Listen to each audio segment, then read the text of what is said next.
obviously we know that even though we are an independent newspaper, there are issues or certain stories that we cannot really publish because they border on probably government to some extent and other powers that be.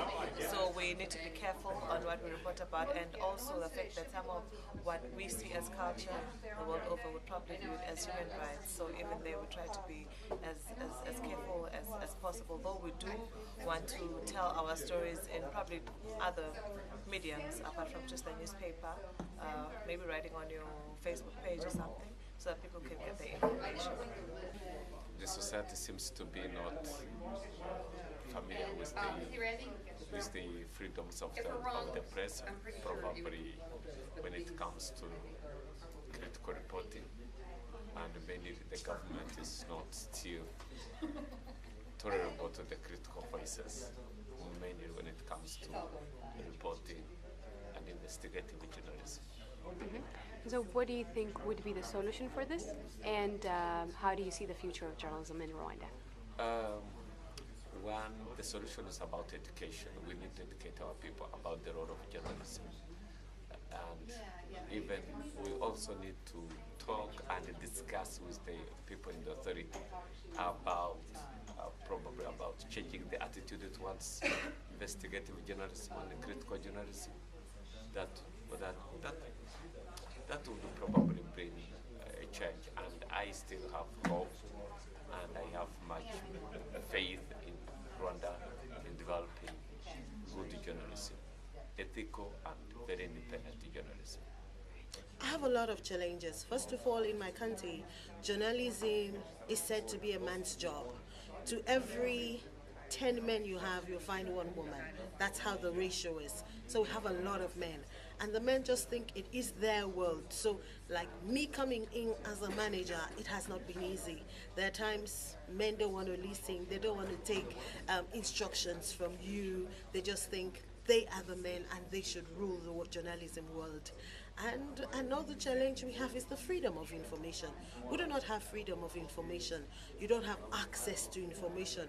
You go to government officials, they would not give you access to information. And if you publish or you talk or write something, that the government does not see favorable to their side, you might be jailed for it. So there's so much going on. Journalists are being harassed. You could sit in your media house and just see the police come and say, we have a warrant to search. So they will just search. And there are times when they even have spies in the office. There are times when you want to print, they will call them and say they're printing something about your ministry.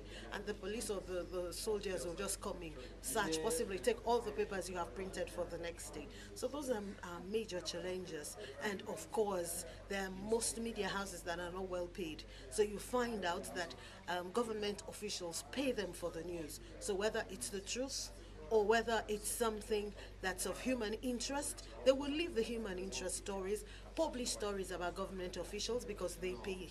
And he who pays the piper plays the tune. Yeah. All right, so now let's focus on the solution of the problems that we just talked about. How do you see the future of journalism? Well, the future of journalism is bright because now we have the Sierra Leone Association of Journalists. If you are a journalist in my country, you have to join that body. And that body is a very strong body. We speak with one voice. Like a few weeks ago, 2 journalists were arrested because they wrote something about the president. And okay, the association tried to lobby, but the government did not listen.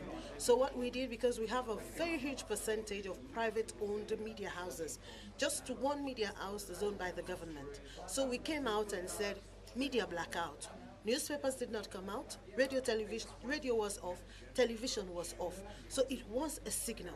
So the next day when they went to court, they were released on bail, even though they gave them a very stiff bail.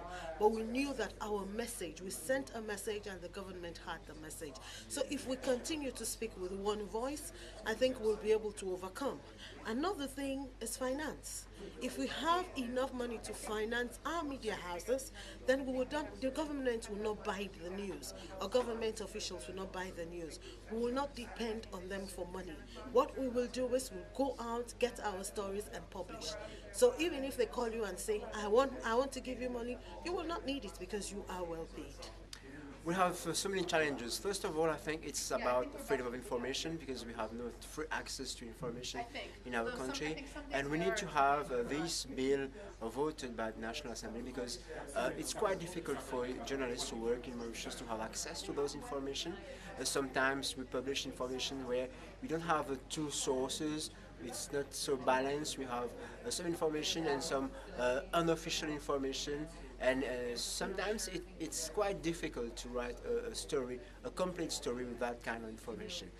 Another challenge in my country is about training for young journalists because we don't have yet a school of journalism in Mauritius, and it's quite difficult because some institutions, private ones, they do give some training to young people who wanted to join the journalism, but it's not like an intensive and long training like in a school having professionals. I do teach journalism in French for some youngsters, some school leavers, but it's 4 months. In 4 months, they can't learn about journalism. It's all on the basis of this profession, and I think the main challenge is that to acquaint a young journalist with to have good qualities for reporting, and also ethics is a big issue in my country.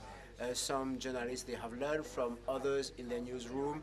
They don't have really good ethics, and I think like our subject today, the ethics and moral issues, you see, it's quite important.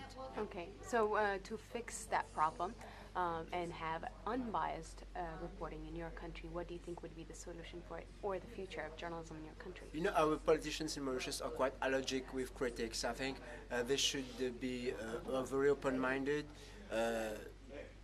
using those information, those critics from the press to get to ameliorate the situation in the country, but to take it as a challenge, because when critics are made from the press, it's not we are pro the opposition or pro some political parties. It's like we have seen that something is going wrong, people are telling something is going wrong, and yeah, they should use this opportunity to correct the things, to make some amelioration, some kind.